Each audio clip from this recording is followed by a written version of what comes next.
Aquí comienza Entre el cielo y la tierra. Un espacio y un tiempo para cerrar y empezar la semana. Nuestro lugar para la reflexión.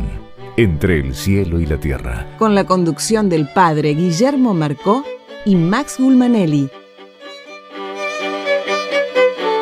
Ya estamos juntos entre el cielo y la tierra. De nuevamente escuchan la voz esta desconocida de Elías Cisterna, que lo estoy reemplazando al señor Max Gulmanelli, que no se pudo hacer presente. Padre Marcó, ¿cómo le va? Buenas noches. Buenas noches, Elías, ¿cómo estás? Buenas noches a toda la gente. Muy contentos de estar aquí otra vez. Un saludo a la editorial Paulinas, porque bueno, siempre nos mandan libros. Hoy veníamos muy apurados, porque con Guillermo entramos apurados en la radio y bueno, nos encontramos el libro, pero apurados, pero con amor. Llegamos a la radio para hacer el programa, así que les agradecemos porque bueno, con el tema de la canonización que se realizó hoy de Juan Pablo II y Juan XXIII, nos mandaron dos libros. Uno se llama de Juan XXIII, La sabiduría del corazón, de Mario Escarbosa, y el de Juan Pablo II, Santo Súbito, de Adrián de Angelis, que fue un entrevistado de este programa y que pronto quizás volverá a visitarnos. Quédate que ya seguimos con más Entre el cielo y la tierra. Acompañan Entre el cielo y la tierra. La Fundación Fragua. Medicus. La más alta calidad médica al servicio de nuestros asociados. Medicus es dar protección. Bolt Gaming, Sociedad Anónima. Tu heladera Philco habla de vos. Heladeras Philco, con toda la tecnología de termotanques RIM. Techint. Para promover un modelo de desarrollo industrial sustentable, la organización Techint creó ProPymes. ProPymes es el programa de apoyo a la competitividad de las pymes clientes y proveedoras de Techint. ProPymes, el compromiso de Techint con su cadena de valor. En la última campaña, el 40% de la superficie sembrada en nuestro país fue realizada con semillas Nidera. Una vez más, Nidera primero. Nidera, genética de avanzada. ProvinciaNet, nuevos emprendimientos tecnológicos, es la empresa del Grupo Provincia que brinda soluciones tecnológicas a los sectores públicos y privados. Tecnología al servicio de una provincia más moderna, más desarrollada. Conocí más de la empresa ingresando a www.provincianet.com.ar. Buenos Aires activa como nunca. Gobernación, Daniel Scioli. Y Praga Comunicaciones.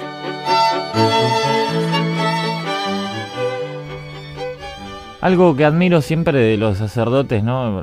Nos pasa a nosotros que somos los jóvenes burdos, que siempre decimos malas palabras, ¿viste? Y estamos siempre al borde del límite. Es la paciencia que tienen para siempre predicarnos la palabra del Evangelio, ¿no? Años tras años, y contarnos qué es lo que nos quiso dejar Jesús como legado para las enseñanzas de cada día. ¿Qué nos dice el Evangelio de hoy, Guille? Bueno, el Evangelio de hoy, digamos, estamos viviendo lo que se llama la novena pascual. O sea, no alcanza un día solo para la alegría de lo que significa el Señor resucitado, y por eso todos estos días, estos 9 días, se sigue rezando el Gloria, y es como un largo día que bueno, nos abre a la expectativa, a la posibilidad de entender o comprender un poco más este misterio de la resurrección. Y este Evangelio del domingo, particularmente, cuando Jesús se pone en medio de ellos y le dice: la paz esté con ustedes, los discípulos otra vez se llenan de alegría. Se imaginan, digamos, estaba muerto y está ahí en medio de ellos, ¿no? Y les dice: bueno, como el Padre me amó, yo también los envío a ustedes. Vayan y reciban el Espíritu Santo. Los pecados les serán perdonados a los que ustedes se los perdonen, les serán retenidos a los que ustedes se los retengan. Muchas veces la gente dice: bueno, pero a ver, ¿por qué, digamos, me tengo que ir a confesar con un cura, ¿no? Yo siempre digo, bueno, hay cosas que, digamos, uno tiene que leer el Evangelio para entender. Claro.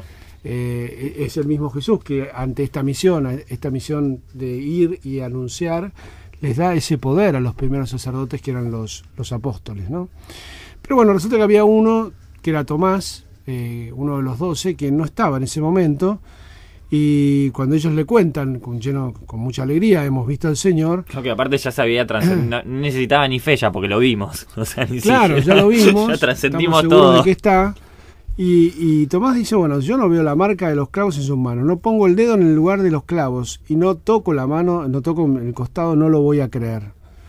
Y bueno, dice el texto que 8 días más tarde aparece otra vez el Señor y le dice: la paz esté con ustedes. Tomás Vení para acá. Vení para acá. Come Bueno, here. poné tu dedo, acá están las marcas de mis manos, aquí está mi costado, y en adelante no seas incrédulo, sino hombre de fe, ¿no?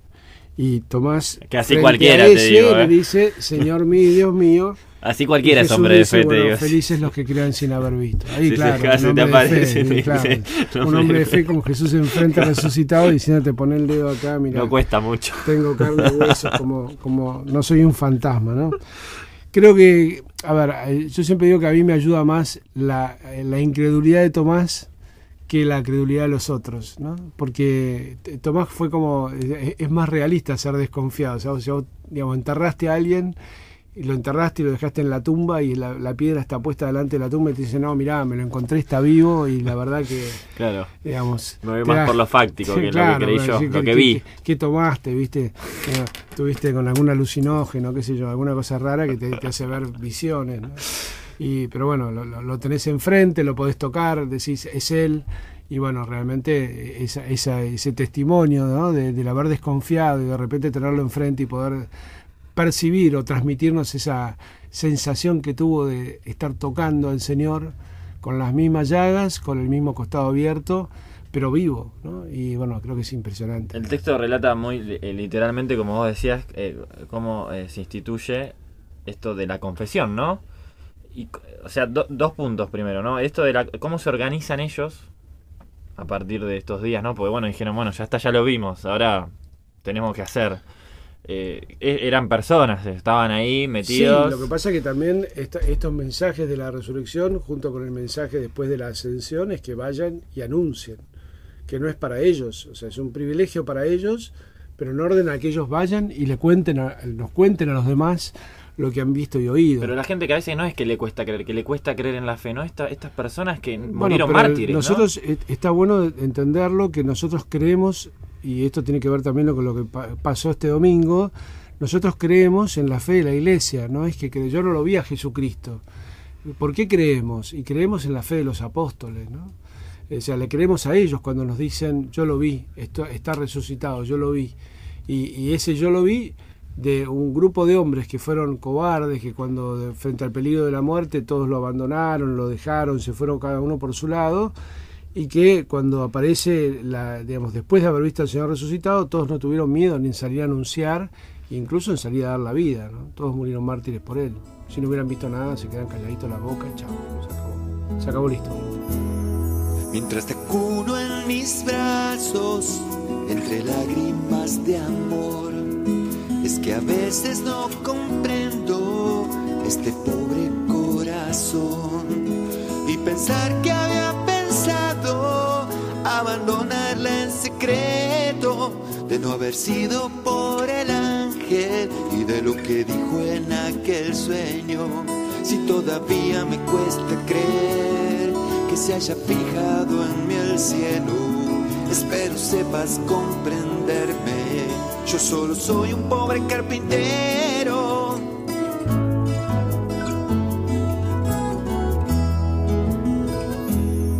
Aquí cuidando de tu madre y contigo aquí en mis brazos. Soy más feliz que el hombre más feliz que la tierra haya pisado.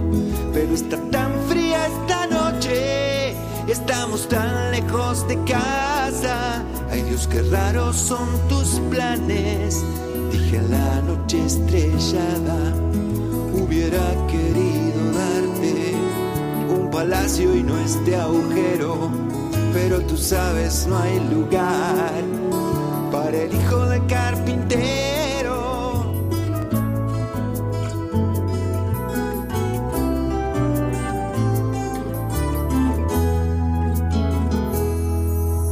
Cantar en canciones de nuestro pueblo y su cansancio, inclinado ante la cuna que haré con mis propias manos. Cuando crezcas cada noche te contaré historias de sembradores, de semillas de tierra fértil, de ovejas perdidas y de pastores, de un hombre que encontró un tesoro y por él lo dejó todo. todo, y así sabrás cuánto te quiero, y que aquel hombre es este carpintero. Entre el cielo y la tierra, un espacio y un tiempo para abrir y cerrar la semana. Seguimos acá entre el cielo y la tierra. A mí siempre me gusta remarcar como vida de joven pastoral que, bueno, conocí a 2 personas que no son 2 personas comunes y corrientes, porque no solo son relevantes para la Iglesia Católica, sino también que son muy relevantes para la humanidad, ¿no? Y estoy hablando de lo que se realizó hoy mismo, domingo 27 de abril, que fue la canonización de Juan Pablo II y Juan XXIII. Yo la verdad que como tener las riendas del programa no tengo mucha información, por eso lo tengo acá al padre Guillermo al lado, al padre Guillermo Marcó, y también la tengo a Gloria Williams de Padilla, que es licenciada en Teología y secretaria de la Comisión de Diálogo Interreligioso y Ecumenismo de la Conferencia Episcopal. ¿Cómo estás, Gloria? Bienvenida, buenas noches y muchas gracias por estar acá con nosotros. Bueno, muchas gracias a ustedes por la invitación, muchas gracias a los oyentes que nos escuchan. Y bueno, realmente, y gracias a ustedes por esta oportunidad, este espacio para hablar de estos 2 grandes papas que realmente hicieron un enorme aporte en la renovación de la Iglesia. ¿Querés que empecemos un poquito por Juan XXIII? Vamos así medio cronológicamente. Sí, perfecto. Yo creo que... Yo sí. estuve, disculpa que te interrumpa, pero viste, como en el rol de no es el que la tiene clara, pero la que tiene información son vos. Pero yo hice un poco de deberes y traje, bueno, algunos datos. Primero un dato de color, que es la primera vez que en la Iglesia hay una doble canonización. Corríjanme si me equivoco. De 2 papas. De 2 papas al mismo tiempo. Ha habido canonizaciones dobles de otros santos. Claro, pero no de papa. A veces de múltiples santos, porque, por ejemplo, los mártires coreanos y Vaquita, tal cual. Sí. O sea que, bueno, es un evento especial en la historia de la Iglesia en general. Juan XXIII, más conocido como Angelo Giuseppe Roncalli, fue papa desde 1958 hasta 1963 y fue beatificado en el año 2000. Nació en Soto il Monte, en Lombardía, Italia, en 1881. Más o menos para armar una plataforma, si te parece. Fíjate que él fue elegido como un papa anciano, pensando en que iba a ser un corto tiempo, un papa de transición, y fue el papa que trajo la gran renovación al convocar el Concilio Vaticano II. Con esto él dio un paso pero enorme y la posibilidad realmente de repensar la Iglesia. Y bueno, creo que sobre todo también con él se constituye el secretariado para el ecumenismo, y se hacen muchos pasos entonces tanto en el ámbito ecuménico como interreligioso, que eso se va a desarrollar después en el concilio, ¿no? Algo que él tenía o traía de su propia historia, porque Juan XXIII fue nuncio en Turquía. Y bueno, de eso también le trajo aparejado conocer todo este mundo en primera persona, el mundo islámico, musulmán. Y después fue nuncio también, creo que en Alemania, ¿no? Donde salvó tantos judíos. Sí, y también creo que fue nuncio en París, de una larga, sí. Me parece que fue en París. Pero era un hombre, primero de un extraordinario sentido, muy humilde de origen, eso que vos marcaste. Él nace en una aldea, digamos, eran 14 hermanos. Él era el cuarto de los 14.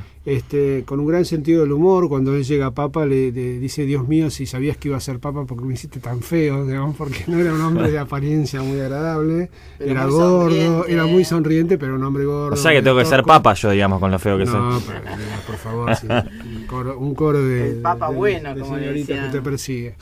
Pero un hombre de una enorme bondad. Yo creo que este origen también humilde, campesino, a él siempre le trajo esta gran simpatía. Era un hombre que decía cosas, pero las decía con sentido del humor, con mucha profundidad a veces. Yo recuerdo entre las cosas que he leído una anécdota de un sacerdote que estaba en crisis, y él, cuando era patriarca de Venecia, lo pasa a buscar en su propio coche, lo lleva al patriarcado. Cuando llega este sacerdote, que pensaba que en realidad lo que iba a ligar de parte de Giuseppe Roncalli era un reto, digamos, él lo que hace es, lo pone en una silla, lo sienta en una silla, pone un reclinatorio al lado y se arrodilla y se confiesa con él. ¿no? Entonces, cuando termina y el sacerdote lo absuelve, por supuesto muy sorprendido, Claro. le dice, nunca se olvide del enorme don que Dios le regaló, que es poder perdonar a las personas, ¿no? Fíjate que justamente cuando él convoca el concilio ya plantea el tema de la misericordia de Dios. Justamente hoy es el domingo, el primer domingo de Pascua, es Juan Pablo II lo designó como el domingo de la misericordia, por su devoción al Jesús misericordioso, ¿no? Pero ya lo planteaba, o sea, Juan 23. Vive sin misericordia, me parece. Vive sin misericordia de Juan Pablo II. Es la segunda encíclica de que conforman la trilogía de 3 encíclicas trinitarias, ¿no? Cuando él comienza su papado, Redemptor Hominis, o sea, sobre la redención, donde Juan Pablo va a llamar que el hombre es el camino de la iglesia. Y la segunda, Vive sin misericordia.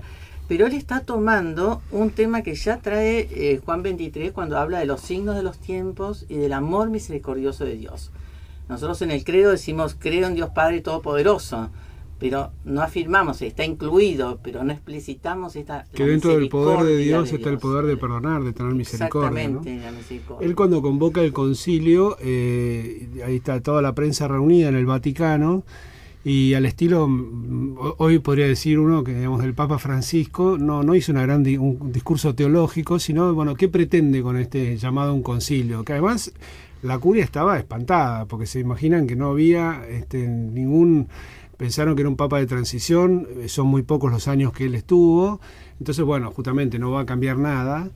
Y él lo que hace es abrir una ventana y dijo que entre aire, la iglesia tiene como el aire rancio, claro, necesita renovación. ¿No piensan que estas figuras papales que son tan importantes para la humanidad es como que cierto punto desde sus discursos como que buscan decodificar el lenguaje que parece a veces que es muy intrínseco de la iglesia, entre obispos y demás, para que la gente de afuera, ¿no? Y bajarlo a la simpleza y mostrarle a la gente, ¿no? Que bueno, es simple el mensaje en el fondo y que hay amor y paz y tolerancia. Hay gente que discute si es conveniente o no declarar santo un papa, porque claro, no es una figura para nosotros en que podamos ser papas, ¿no? Pero sí en imitar. A ver, los santos no son canonizados por toda su vida, sino por aquellas virtudes que vivieron en forma heroica. A ver, puede haber habido cosas de oscuridad. En el largo papado de Juan Pablo II, también en que nos dio un ejemplo enorme de lo que se puede hacer en la ancianidad, ¿no? Y en la tercera y cuarta edad. Sin embargo, hacia el final había un poquito de desgobierno en la iglesia. Y sin embargo, esa oscuridad no digamos, destapa todo, al revés, no tapa la enorme luminosidad que fue Juan Pablo II la primera para parte la de su iglesia. papado, ¿no? Sí, la primera, y te digo hacia el final, porque en el 2000, por ejemplo, ya hablando de Juan Pablo II, ¿no? Los grandes gestos que tuvo hacia el judaísmo. Apenas elegido, él viaja a Auschwitz, va a Polonia, su país natal, en medio de toda la controversia con el comunismo, va a Auschwitz y manifiesta, ¿no?, el dolor de la iglesia por lo que se hizo realmente con el pueblo judío. Después, eso en el 79, en el 86, visita el primer papa que visita una sinagoga. En donde un argentino tuvo muchísimo que ver, que fue el cardenal Mejía, ¿no? Que fue justamente el que Perdón que les interrumpa, pero ¿les parece terminar bien con la biografía de, para así no mezclamos, con Juan 23? Perfecto, así después hacemos una biografía de Juan Pablo y mezclamos. Ellos son canonizados por la entrega que han tenido a la iglesia. No, por eso, porque yo escucho, ¿no? La gente lee que Juan 23 y el Papa bueno, ¿no? Es fácil explicar por qué le decían el Papa bueno, porque ustedes van hablando de distintos gestos. La iglesia venía de un largo pontificado de Pío XII, que sin duda fue un hombre también muy santo, pero encarnaba esto que decía Gloria, otras virtudes. O sea, cada santo encarna de alguna manera virtudes diferentes. Y yo creo que Pío XII le tocó toda una época muy terrible, la época de la Segunda Guerra Mundial, una época donde la iglesia salvó, y él personalmente muchísimos judíos, pero lo hizo digamos, en forma oculta, donde había todavía enfrentamiento con el gobierno de Italia por todo lo que había sido el movimiento de liberación italiana, que le había quitado al Papa, a los papas en la ciudad de Roma, y un hombre, digamos, yo diría, de un gesto adusto, serio y, digamos, muy todavía hierático. Era un papa como un rey lejano, digamos así. Era la imagen de un Dios lejano, ¿no? Y de repente irrumpió este hombre, que era un hombre bueno, se le notaba, era como el abuelito del mundo, o sea, se le notaba esa bondad de cura de pueblo, de estar sonriendo, digamos, y el mundo interpretó esos gestos y vio justamente después de esa Guerra Fría, de todas esas cosas que habían pasado horribles, las dos guerras mundiales, bueno, cómo era como que Dios se estaba acordando a través del mundo en la figura de este hombre, que, repito, un pontificado tan corto, pero que hasta el día de hoy la gente tiene en la memoria, si hablas con tus, no sé, abuelos, dice, uy, sí, el Papa bueno, ¿no? ¿Cuánto duró más o menos el pontificado, Gloria? Y poco, porque él muere a mitad del concilio, entonces ahí es elegido Pablo VI. Pero él también tiene, justamente con esto que hablabas de la guerra, que al término de la Segunda Guerra Mundial se hace la Declaración de los Derechos Humanos, él en una encíclica muy importante, Pacem in Terris, habla de los derechos y los deberes del hombre, o sea, y los de derechos y deberes de las naciones, o sea, los derechos van conjugados con deberes, ¿no?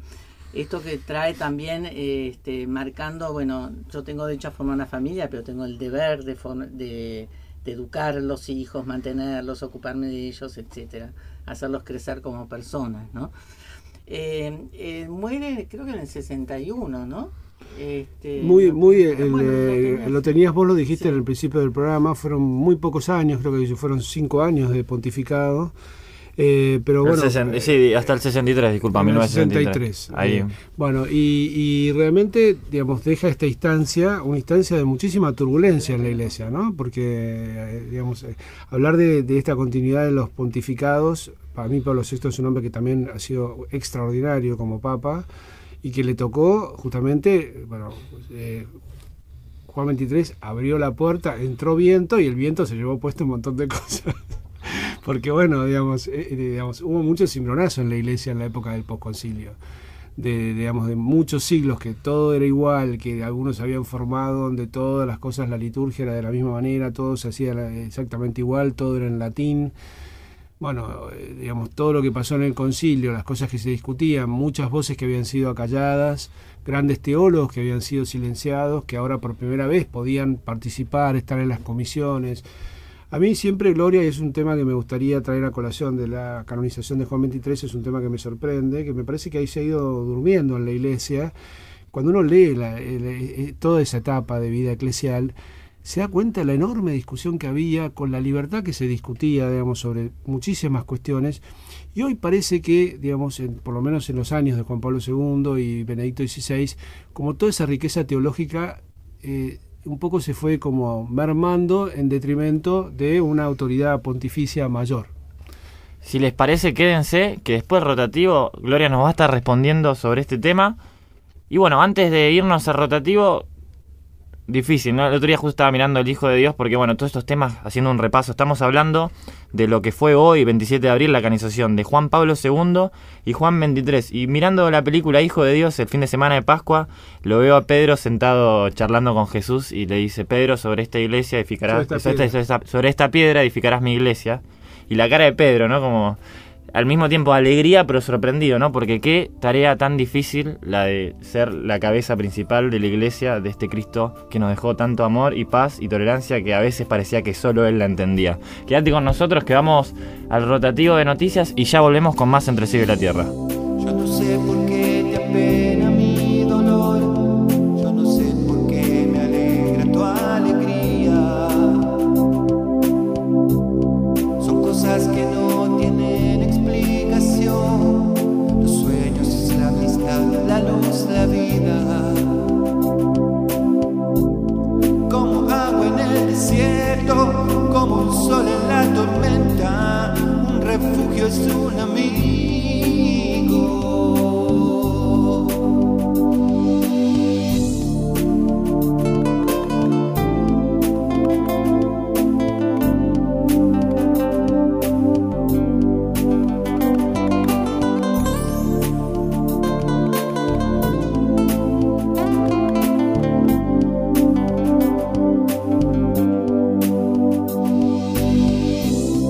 Agradezco al cielo por tu corazón.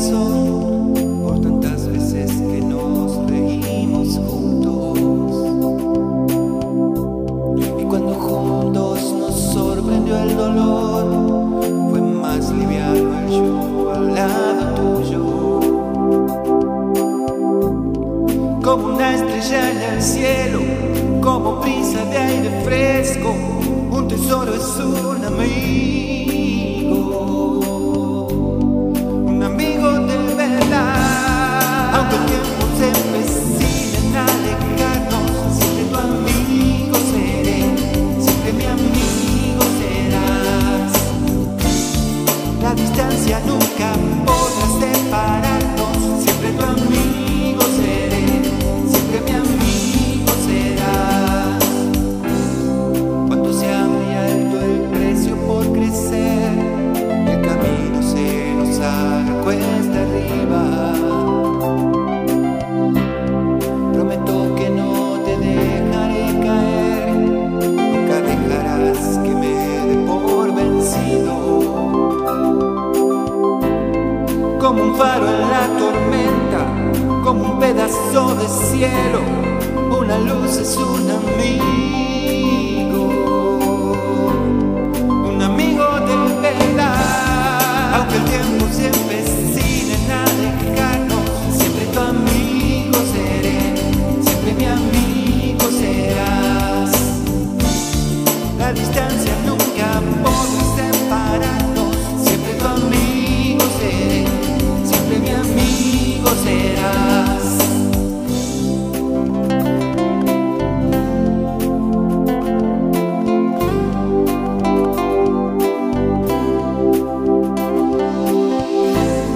Como agua en el desierto, como un sol en la tormenta, un refugio es un amigo de verdad. Aunque el tiempo se empecine a alejarnos, siempre tu amigo seré, siempre mi amigo serás. La distancia nunca podrá separarnos, siempre tu amigo seré, siempre mi amigo serás. Aunque el tiempo se empecine a alejarnos, siempre tu amigo seré, siempre mi amigo serás. La distancia nunca podrá separarnos, siempre tu amigo seré, siempre mi amigo serás.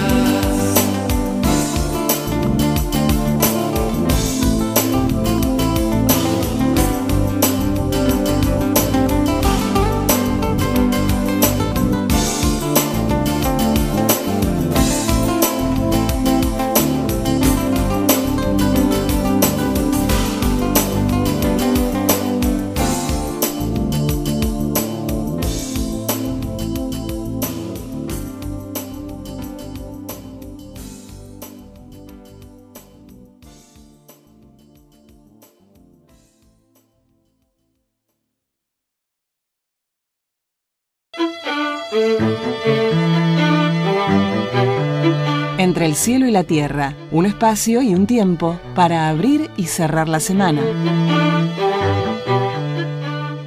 Bueno, justamente respondiendo un poco a la pregunta de Guillermo y a lo que decías al final, creo que la continuidad de Pablo VI y que vuelve a llamar al concilio fue muy importante. Él hace una primera encíclica que es Ecclesiam Suam, que hay que releer y releer, porque ahí está la base de toda la renovación de la Iglesia. Y en esta encíclica, Pablo VI plantea la Iglesia está en diálogo. ¿Y en diálogo con quién? Primero con uno mismo. Por eso ahí viene este tema del diálogo con los teólogos, etc. Bueno, Benedicto era un teólogo él mismo, ¿no? Entonces, bueno, por ahí es una teología, ¿no es cierto?, que llega al magisterio. Pero creo que los otros papas han nutrido más de las teologías, ¿no es cierto?, que han ido apoyando esto. Bueno, y el diálogo ese que es consigo mismo, primero con la Iglesia, también se va abriendo, ¿no es cierto?, a los cristianos de otras confesiones cristianas, a aquellos que no han recibido el Evangelio, ¿no? Entre ellos, por supuesto, el judaísmo, que pueblo de Dios que no ha perdido, ¿no es cierto? Dios no ha roto su promesa de alianza eterna con el pueblo elegido.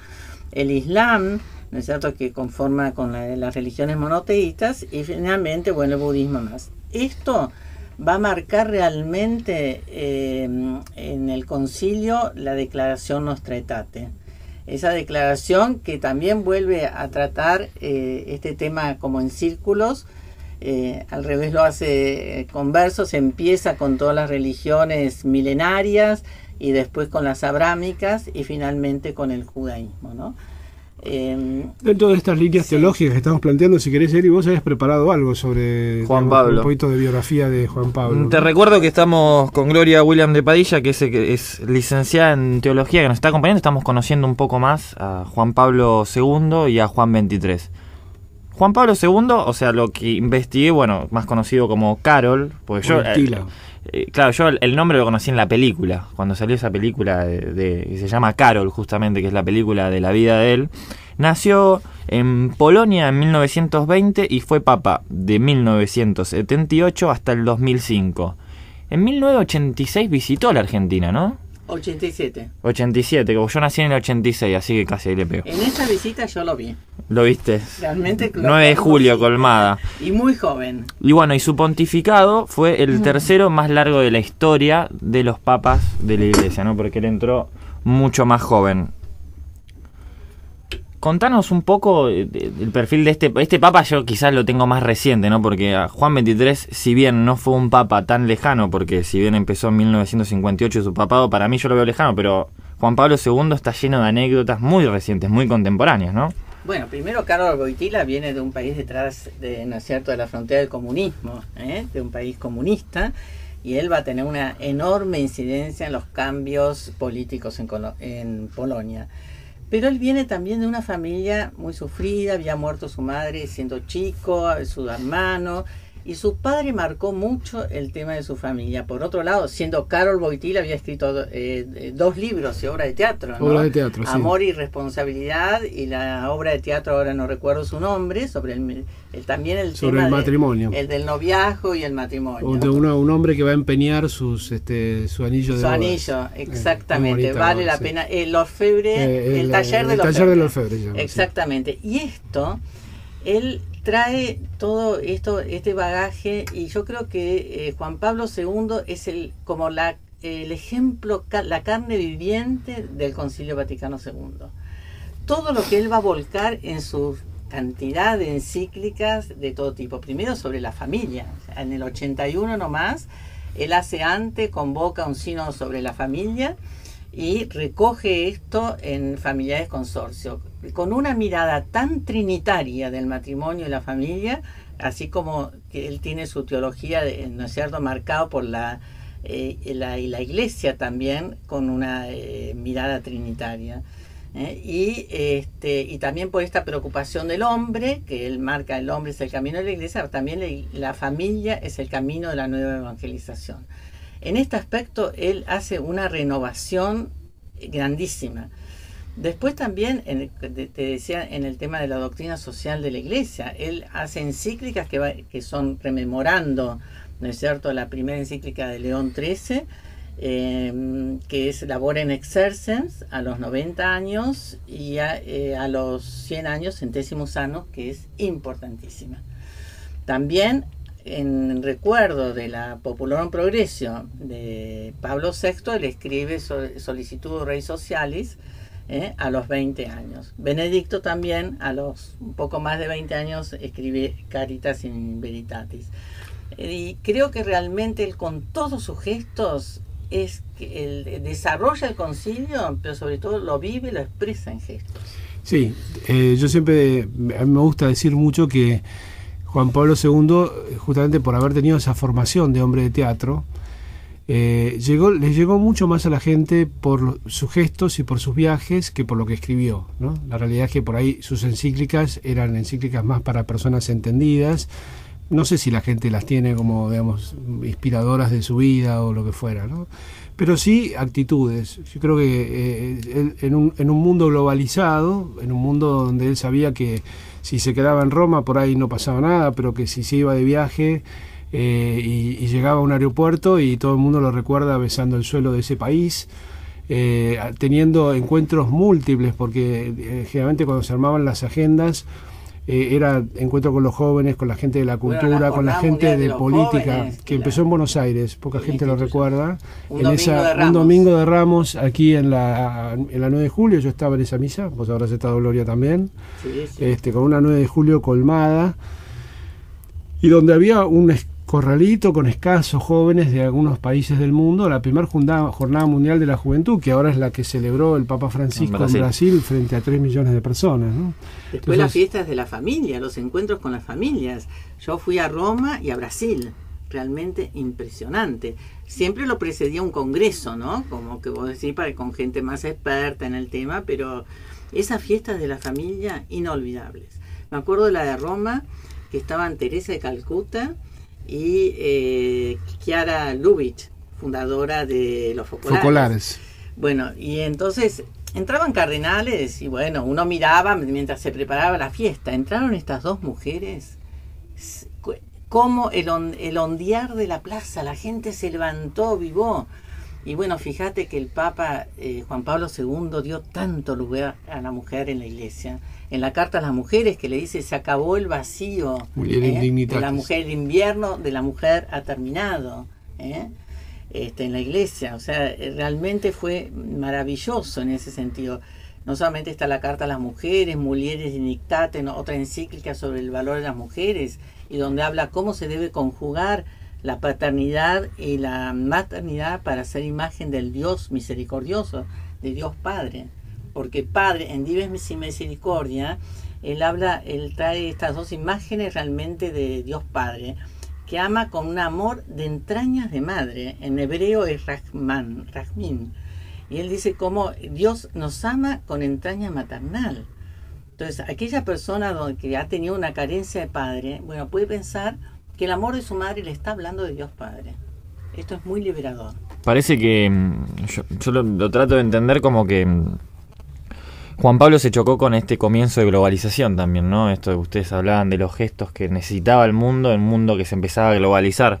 ¿Les parece, antes de empezar a hablar del evento en sí, conjugado, o sea, lo que es la conjugación de que dos personajes tan importantes de la Iglesia se estén canonizando, se hayan canonizado juntos, anécdotas? Porque Juan Pablo, si tiene algo, son anécdotas, ¿no? Porque yo tengo, por ejemplo, la de 1981, que es para mí el epicentro de su anécdota, que fue cuando le pegaron un tiro en el medio de la multitud en la Plaza San Pedro, mientras saludaba a los fieles. Creo que seguro era una de las audiencias de los miércoles, ¿no? Sí. Las audiencias generales en las que el Papa sale a saludar los días miércoles. Que él fue, tengo hasta el nombre, Mehmet Ali Aşka se llamaba el que Pero él lo perdonó. Que él fue, claro, el gesto, ¿no? Que bueno, por lo brutal, ¿no? Porque bueno, cualquier persona, si nos ponemos a debatir en lo que es opinión pública, bueno, ¿qué harías si te pegan un tiro? O sea, ¿qué haces, no? Lo que más cuesta es perdonar al enemigo. Y no solo lo perdonó, sino que lo fue a visitar donde lo tenían apresado en la cárcel y a preguntarle por qué lo hiciste, ¿no? Pero no el por qué lo hiciste agresivamente. ¿Por qué? ¿Qué te pasó de corazón? Una pregunta profunda. Yo creo que esto de los gestos que hablaba Guillermo fue muy importante. Esa imagen del Papa en el 2000, cuando viajó a Tierra Santa, poniendo el pedido de perdón entre las piedras del muro del antiguo templo, es una imagen inolvidable. Y me acuerdo también en esa visita que fue algo espectacular. Era en Belén, estaban celebrando la misa. De pronto se oye el canto, ¿no es cierto?, de la convocatoria, el llamado de la oración del Islam. Y del minarete se oye el canto. Él paró la predicación y fueron unos cuantos minutos, por lo menos 5. Y después siguió. Ese respeto, o sea, todo lo que puede hablar sobre el diálogo interreligioso y sobre el respeto que tuvo en ese momento. En su vida íntima, me acuerdo, en lo que es coyuntura y política, cuando la Unión Soviética, esto era un dato que se ve muy ferviente en la película, le ponen a un espía soviético de la KGB porque, bueno, querían, digamos, buscar razones para eliminarlo. O sea, muchas fuentes hablan de que estaban buscando alguna excusa para poder eliminarlo. Y el tipo específicamente no solo se inscribió en la cátedra que él daba en la facultad, sino que también le había puesto un micrófono en el confesionario durante 7 horas diarias. Y él llegaba a la noche, se prendía un cigarrillo y se ponía a escuchar.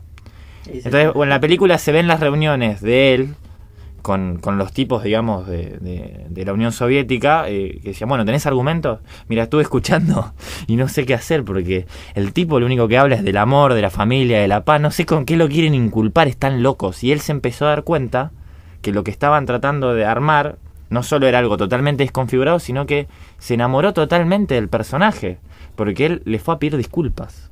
Fue llorando y le dijo, te estuve espiando. Porque no solo está el hecho del tiro, sino que tuvo un espía y él lo perdonó. Bueno, por eso lo han canonizado, ¿no? Sin duda, como decía Gloria, no por sus sombras, que las tenemos todos, sino justamente por los grandes gestos que fue capaz de hacer y por cómo fue capaz de vivir esa coherencia, ¿no? De lo que él pensaba con lo que digamos, vivía todos los días. Estamos hablando de los papas de Juan Pablo II y Juan XXIII, que fueron canonizados hoy, 27 de abril. Quédate con nosotros, que ya volvemos con más Entre el cielo y la tierra. Entre el cielo y la tierra, un puente tendido para encontrarnos con Dios. Cuando estamos hablando de canonizaciones, ¿no? ¿Por qué no dialogamos un poquito, Gloria, si te parece, sobre cómo se hace un santo? ¿Cómo es el proceso para que una persona sea llevada a ponerla dentro de lo que es la Iglesia como ejemplo para, digamos, de virtudes heroicas, que es en definitiva la santidad, ¿no? Bueno, hay un primer paso que es revisar todos sus papeles, sus escritos, llamar a testigos. Eso se hace en el lugar local, ¿no? De la vida normalmente de un santo. Por ejemplo, nosotros acá tenemos a Enrique Yo, un empresario, un laico. Bueno, se buscaron, por ejemplo, acá en Argentina, entonces testimonios, etcétera. Todo eso se junta y se manda, ¿no es cierto?, al Vaticano, a la comisión que trata sobre los santos, y con fotocopia que quedan para varios lugares. Yo fui, por ejemplo, cuando se despachó todo lo que acá había sobre Enrique Yo. Después eso es analizado y se espera, hay un momento que entonces se lo designa siervo de Dios y se propone, pero más a la devoción local, que rece para que pedirle favores y se produzca un milagro. Un milagro que se pueda adjudicar a un santo es probado, es estudiado, también por esta comisión, por médicos, etcétera. Y después recién, entonces, una vez aprobado un milagro y reconocidas todas las virtudes por lo cual se lo va a nombrar santo, se lo beatifica. El segundo paso es esperar un segundo milagro. Acá tenemos una excepción. En este caso, el Papa Francisco ha salteado esperar un segundo milagro por la certeza que tiene, y esto es una prerrogativa de él, de declarar santo, ¿no es cierto?, en este caso a estos dos papas. Ninguno de los dos tiene dos milagros. No, creo que no. Sí uno, porque está el proceso de beatificación. Y Juan Pablo II también, o sea, que esta costarricense que se curó de un aneurisma terminal. En repaso, un milagro y puede ser beatificado. Dos milagros en realidad. Dos milagros para la beatificación. Beatificación, sí. Primero, como una instancia anterior a la canonización. Sí. Y luego, un milagro para la canonización. Sí, ahora, ¿qué se entiende por milagro? Porque la gente dice, uy, que mirá, me pasaba tal cosa, me curé, es un milagro. No, eso no es un milagro.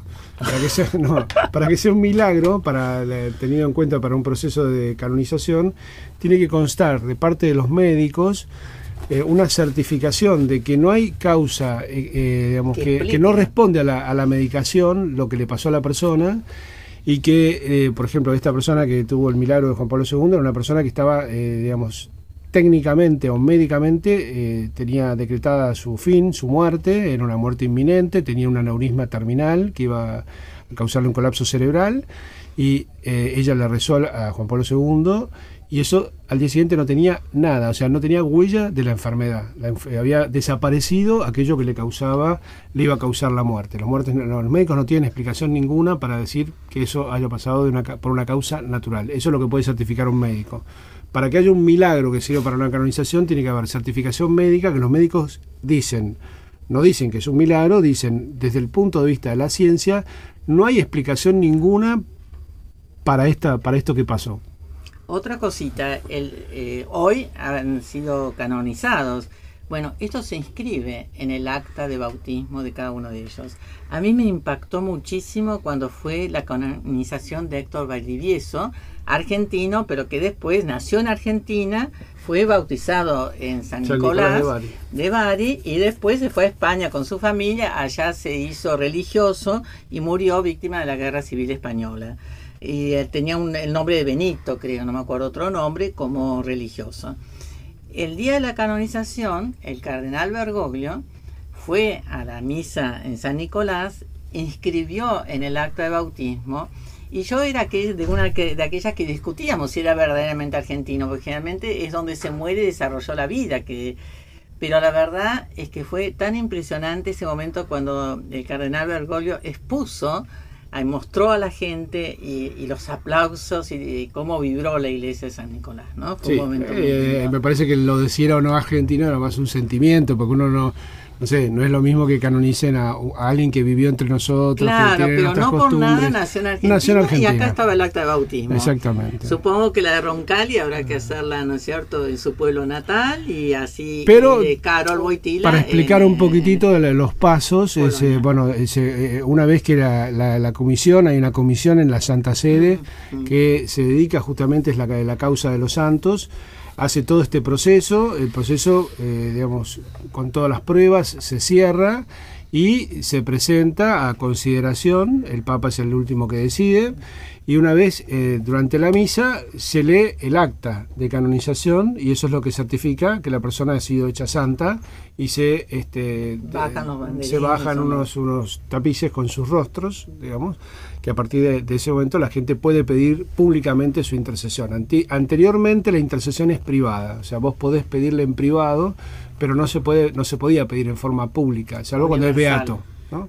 En cambio, ya cuando son santos tienen su propia fecha y, digamos, están incluidos en el misal, y se reza misa especialmente pidiendo gracias o favores como intercesores ante Dios. El gran intercesor, el único, es Jesucristo. El santo solamente, digamos, tiene una capacidad el gran mediador es Jesucristo. Los santos son intercesores, si no me equivoco. Y modelos, sobre todo modelos de vida. Por su virtud. Faltan, Gloria, me parece, y ahora te voy a tirar así como un bombazo, faltan más matrimonios canonizados, ¿no? Ahora que está tan en discusión el tema del matrimonio, me parece que la Iglesia ha tenido como un exceso para canonizar religiosos, religiosas y hombres y mujeres que han dedicado su vida al Evangelio, pero está lleno de gente que viviendo su vida laical y matrimonial. Me parece que la Iglesia debería abocarse más a buscar ese tipo de modelos. Eso lo quiso Juan Pablo II, y lo dijo también.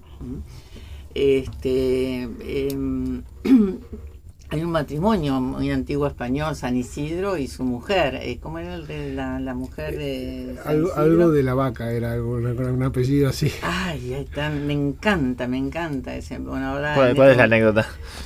Bueno, no, ellos realmente son santos por sus virtudes heroicas. Él tenía una enorme confianza en la providencia, lo mismo, y en su ayuda a los pobres y a los necesitados. Iba todos los días a rezar y digamos, él tenía una parcela que tenía que sembrar y cultivar. Y entonces le reclamaban que, digamos, el patrón, que él, digamos, porque iba todos los días a misa y a rezar. Vos que hacés la historia de los santos ahí en el... Es bárbara eso, sí, ahora me la acordé. Y entonces, a pesar de que él trabajaba menos horas, su parcela era la que más rendía, ¿no? Eso obviamente tenía ventaja sobrenatural. Sí. Es famoso pero era, que hay testimonios hasta de ver cosas arando solas, o sea, hay pero testimonios de testigos. Pero a mí me parece que ojalá, digamos, lo canonicen Enrique Yo. No fue declarada santa, pero es como de memoria. Este caso podrías explicarlo vos, Guillermo, cuando el pueblo la tiene como santa, ¿no? Sí, como el santo súbito, como la devoción popular, claro, ¿no? O sea, como Juan Pablo II también, María de las Cabezas. Y ella está en el cajón, arriba del cajón de él, en una iglesia en Madrid. Creo que además, hace un rato hablabas de Enrique Yo, sería muy lindo, que para mí siempre ha sido un lindo testimonio. Imagínense que un proceso de beatificación o de canonización de alguien que es argentino y además ha sido empresario sería realmente muy lindo. Muy contemporáneo, ¿no? Muy contemporáneo, pero un hombre que, eso siempre me gusta poner ese ejemplo, lo he escuchado de su propia hija, cuando digamos, era el presidente de una compañía que se llamaba Rigoló, que ya no existe más, que hacía vajilla, digamos así. Y el día que los empleados se enteran de que él está internado, necesitando sangre, 120 empleados de su fábrica se presentan para donar sangre espontáneamente, ¿no? Es que aparte hay como una figura, como decías vos, una figura muy trillada del santo vestido de soldado romano, como figuras que no se ven ahora, como si fuera algo de antes, y es algo de ahora también. Primero estaba era en naval, ¿no? En el ejército, en la marina, ¿no? Y él enseñaba catecismo a sus soldados, o no, el nombre apropiado, no lo sé, de la Marina, les enseñaba el catecismo con el catecismo hecho por mi abuela, Dios y yo. Yeah. Sí. Así que, y bueno, pero acá es importante también que acá me dio, ¿no es cierto?, fue una institución como ACDE, Asociación Cristiana de Dirigentes de Empresa. Dirigentes de Empresa, que llevó esta figura, ¿no es cierto?, y la hizo. A veces es una congregación religiosa, ¿no es cierto?, en el caso de una religiosa. Y por eso quizás a veces los laicos y un matrimonio es más difícil, ¿no? ¿Quién lleva adelante, ¿no es cierto?, este proceso? El proceso, que es complicado. Que es complicado, no es tan fácil. En realidad por eso el Día de Todos los Santos estamos celebrando, ¿no es cierto?, todos aquellos... Por eso, pero me parece que así como una congregación religiosa se aboca a eso, cuando uno sabe en su parroquia o conoce en su comunidad gente que ha vivido santamente su vida laical, bueno, la iglesia debería tener un mecanismo donde es ella misma la que se ocupa de que ese proceso se lleve adelante, ¿no? Porque, digamos, si no tenemos como este exceso de que pareciera ser que, como dice Elías, solo la santidad es algo para personas religiosas, para sacerdotes o monjas, y en realidad recuerdo una frase de Teresa de Calcuta cuando una periodista le dice, bueno, lo que se siente es ser una santa en vida, y ella la miró y le dijo, mire, ser santo es una obligación suya y mía, ¿no?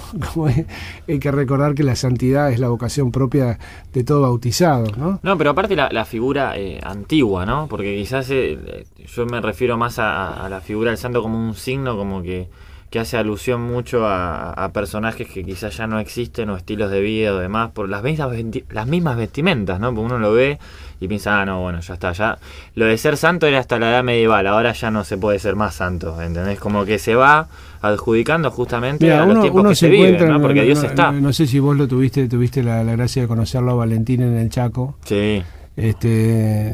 Bueno, yo no tengo duda que ese hombre era un santo, un hombre, digamos, de escasísima instrucción, que vivía en el Chaco, que tenía su mini santuario, que tenía un pequeño oratorio en su casa, que se ofrecía para salir de padrino de todo chico que no tuviese padrino en la zona, porque le parecía importantísimo que un chico tuviese, y se hacía cargo de sus ahijados, además, y se levantaba todos los días a rezar a su pequeño santuario.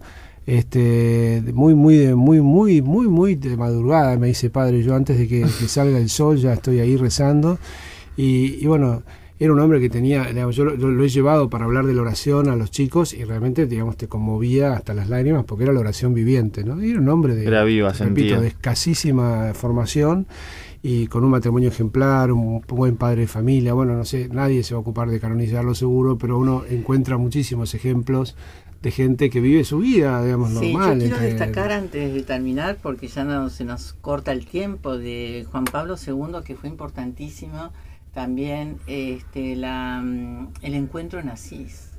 En el encuentro en Asís con todos los religiosos, líderes religiosos de todas las religiones. Eso marcó esa posibilidad de estar juntos, de rezar a cada uno según su credo, según su identidad, pero estando juntos, ¿no? Y creo que esto marcó muchísimo el diálogo interreligioso, ¿no? Bueno, se nos fue el programa. Gloria, gracias por venir a compartir tus saberes y demás. Estuvimos hablando de, bueno, lo que fue hoy la canonización de Juan Pablo II y Juan XXIII. Nos estuvo acompañando Gloria Williams de Padilla, que es licenciada en Teología y secretaria de la Comisión de Diálogo Interreligioso y Ecumenismo de la Conferencia Episcopal. Padre, Gracias a todos. Bueno, ojalá que también este deseo de santidad, que es algo tuyo y mío, nos haga un poco mejores cada día, y que Dios nos bendiga mucho. Gracias Toto Berlingeri en la operación y a nuestro productor general Pedro Fernández. Un saludo grande y que tengan una hermosa semana. Y un saludo a Max, que hoy no pudo venir.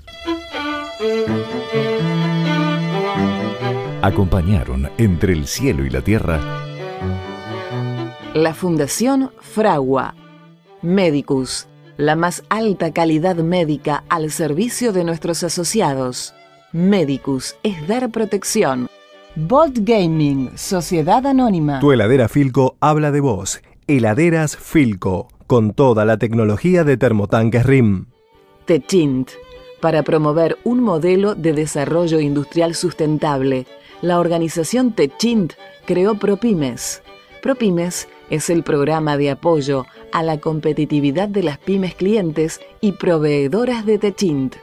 ProPymes, el compromiso de Techint con su cadena de valor. En la última campaña, el 40% de la superficie sembrada en nuestro país fue realizada con semillas Nidera. Una vez más, Nidera primero. Nidera, genética de avanzada. ProvinciaNet, nuevos emprendimientos tecnológicos, es la empresa del Grupo Provincia que brinda soluciones tecnológicas a los sectores públicos y privados. Tecnología al servicio de una provincia más moderna, más desarrollada. Conoce más de la empresa ingresando a www.provincianet.com.ar. Buenos Aires activa como nunca. Gobernación, Daniel Scioli. Y Praga Comunicaciones.